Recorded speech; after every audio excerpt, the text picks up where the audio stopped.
Daytona is focused on introducing new train types and introducing the special gimmicks of those train types, most notably their speeds, with freight trains being slower and intercities being way faster.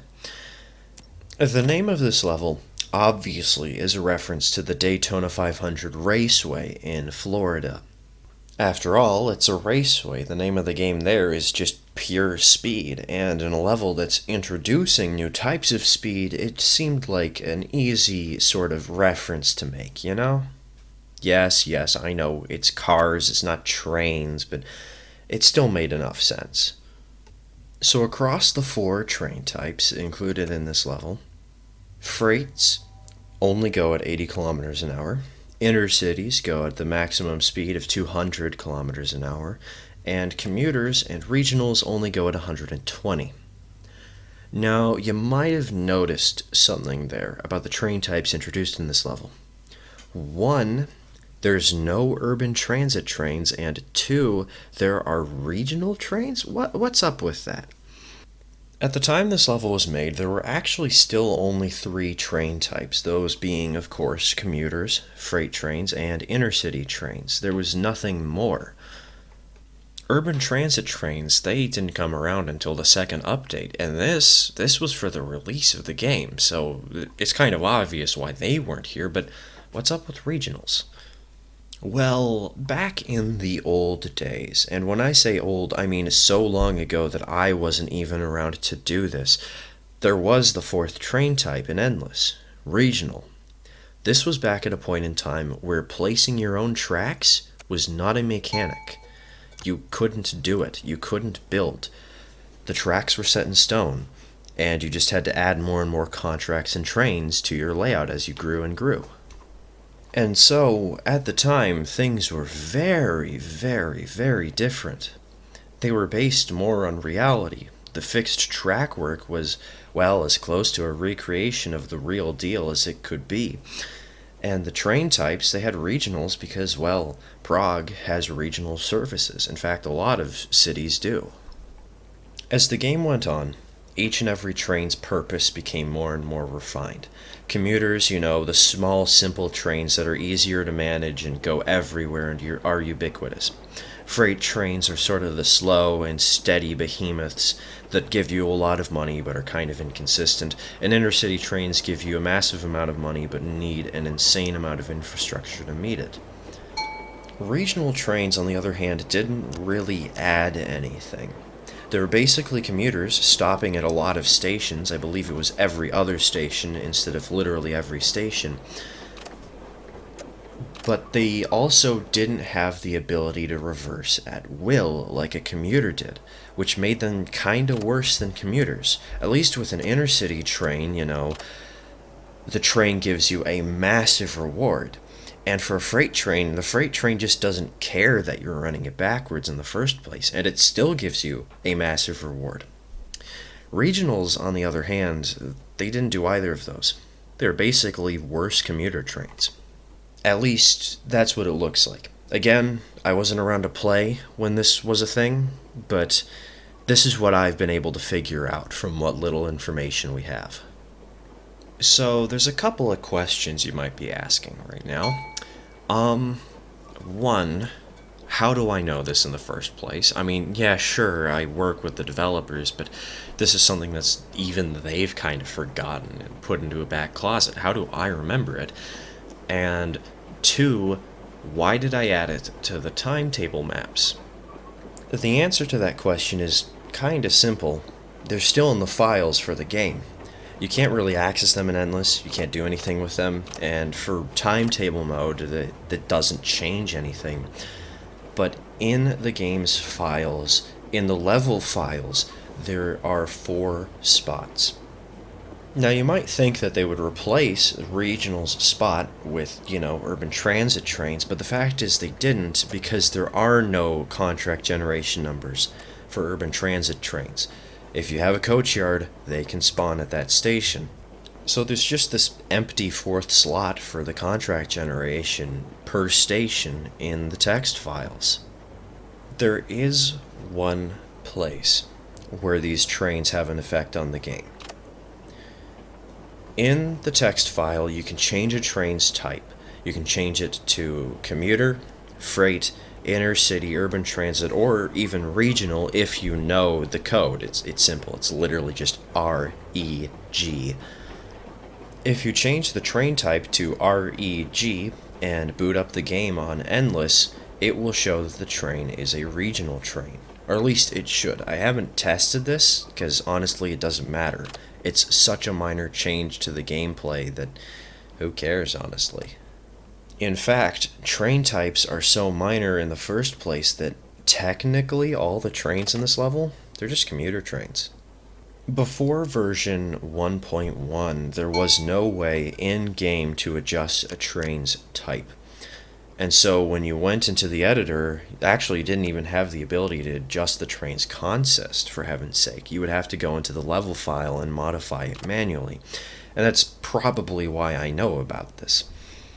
But the big thing is, why would I make a change from commuter to inner city or commuter to regional or commuter to freight or whatever if it doesn't actually have any effect on the game, not even a visual effect? Like, sure, I'm going to make the changes to the consist because it looks better this way, it looks cooler, but I didn't need to do it for the train type. So I didn't. So why did I include regional trains in a level such as this one? Well, regionals, as I mentioned before, are a sort of middle ground between commuter trains and inner cities. And while in Endless that was messy and it was imperfect, here in timetable mode, that's a nice addition. Basically, regionals were just slower inner city trains. They were easier to manage, easier to make. And so I introduced them early in expectation that in the future, if I ever had a bigger level with commuters in inner cities where I wanted a middle ground, well, that middle ground has already been used in a couple of levels previously. Now, that never actually wound up happening, but I still believe that it was a good idea to include this, It's better to prepare for the future that you're uncertain about. Worst case scenario and all that. This was the second level purpose-built for the game, and it actually had a funny little thing that held it back from its full potential. You see, long ago, you couldn't actually save track speeds in the editor. Everything would just be 120 kilometers an hour, and you had to live with that. The only exception was auto blocks, which for some reason were 200 kilometers an hour instead, which made some levels a bit weird. As soon as it could be, obviously, this was changed, but it took a while to get there, actually. Once the tools were available to make that change, however, there was a bit more of a pressing issue, that being signal stopping penalties, but we'll talk about that in a little bit. Instead, let's take a second to talk about how this level actually introduces them, or at least how it's supposed to introduce them. You see, signal stopping penalties are horrible when they're on literally every train on the map, but when they're on high priority trains, they're not so bad. With the recent Update 3, I decided to try and adjust this level to reflect that. The only trains on this level with signal stopping penalties are inner cities. And while I do believe that removing it from the other trains on the map was good, I think leaving it on the inner cities was kind of a bad idea. Yeah, they're high priority, yeah, they're fast, but that's the reason that it's a problem. They're so fast that they barely have any time to enter the map before they start getting penalized at the signal on the station they're entering from. I think overall this change to have it only be on inner city trains is still good. I'm glad that I made this move, but I just feel like it wasn't enough, It's really hard to emphasize how problematic I believe signal stopping penalties as a mechanic really is. But I do believe this is a reasonable compromise to introduce the mechanic in an early level. After all, inner city trains want to be going at their top speed as much as possible, right? That actually reminds me of, I think, the main reason I included regional trains in the first place. They were supposed to be slower so they wouldn't get penalized as quickly as inner city trains. Overall, it would be easier to manage the regional trains compared to the inner cities, and therefore it would be easier to include them in levels and consider those levels to be fair. It's been so long since I built these levels that I don't really remember if that was the case, but honestly, I wouldn't be surprised if it was. In the last episode, I said I would discuss how Endless influenced the first couple of levels, and I don't think this is the best example. I think Red Snag, the next map, is actually a bit better, but I still wanted to bring it up for a second. Because when you look at it, the influence is kind of obvious here. All commuter trains, they reverse at their main station, Daytona. The freight train goes to a special, unique station that no other trains go to, docks, and the intercity trains go at a high speed and need a higher level of priority. Each of these simple differences were included to try and help guide the player towards how these trains would act in actual Endless. After all, Endless is, well, endless. It's a tycoon mode. It can go on for as long as you want, really. You can keep optimizing and optimizing and optimizing until you die. Because of how bad the tutorials were back when these levels were made, I designed these levels with Endless in mind, so if somebody wanted to experience a mechanic in greater depth, they could go to one of these levels, check it out, play it for a little bit, and get a little better at understanding one of the many mechanics of Endless. Obviously, now we have way better tutorials. We have Josic actually helping guide you through the process, but at the time, we didn't have those, and so I thought I'd give players something that could help them through that process. I said I'd talk about how signal stopping penalties messed with this level, so let's get to that. We're getting to that point, finally. Here, at the end of the level, as the regional train and the commuter train, the last two trains on the map, reach their final destinations, they're both trying to leave the map via Tin Hills track number 2.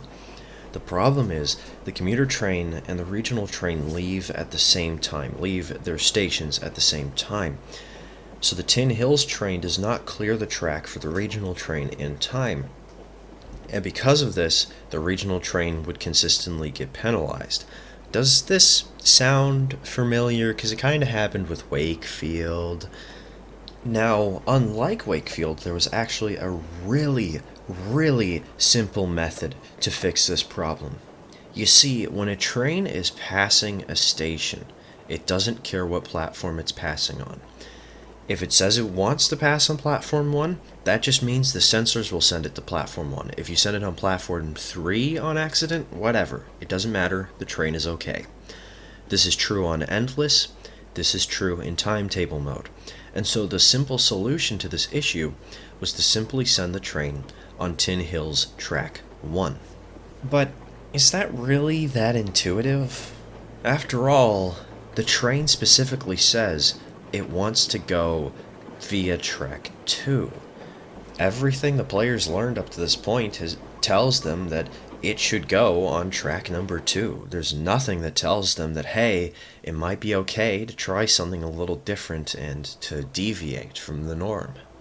So when the time came around to fix the level, to update the track speeds, but also to fix the issue with the signal stopping penalties, guess what we did? Well, if you guessed that we removed the signal stopping penalties, you're dead wrong. At the time, we still believed that they were good. We still believed they were this new mechanic, and so we didn't bother messing with them. Instead of addressing the problematic trains, we addressed the problematic track work. Some of you might have been confused. You might have been wondering, how did the train get penalized by leaving the station at the same time? Well, you see, the signals between Tin Hills and Daytona weren't there originally. We added them in post. I do believe this was a step in the right direction. I do believe this fix is good, and I should have had the signals there to begin with, but I also believe that we really just should have removed the signal penalties in the first place, but, well, I can't go back and fix that, can I? That's a mistake for the past now.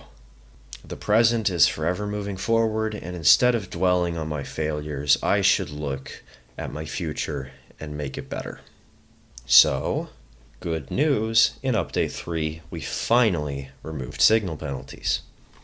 At least for most of the trains. As I mentioned earlier, they're still on intercity trains, but for the regional, they're not there anymore.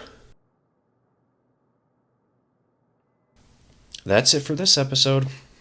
I did try and do this in one take, but I kind of failed to. In the future, I hope to do that, but right now these levels are so short and there's so much to say about them that I really need to utilize every second of content that I can. And so, again, this is another one of those record in post commentary. Sorry if that kind of disappoints you, but I hope it's still informative, you know? Unfortunately, the next few episodes will probably still be this way, but once we get to around level 6, I'll be able to jump into these levels and go more freelance on the commentary. In the next episode, we'll be talking about Red Snag, and the old version of Autoblocks, the new version of Signals, and how a signal stopping penalty screwed over yet another level. You might be tired of signal stopping penalties, but this is kind of where they stop happening, you know?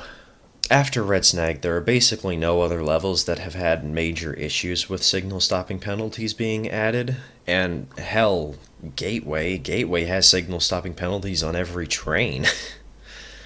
So that's gonna be fun to deal with. I can't wait. Hooray! Regardless, next episode, Red Snag. I hope you all join me then, and thank you for joining me now. Cheers, folks.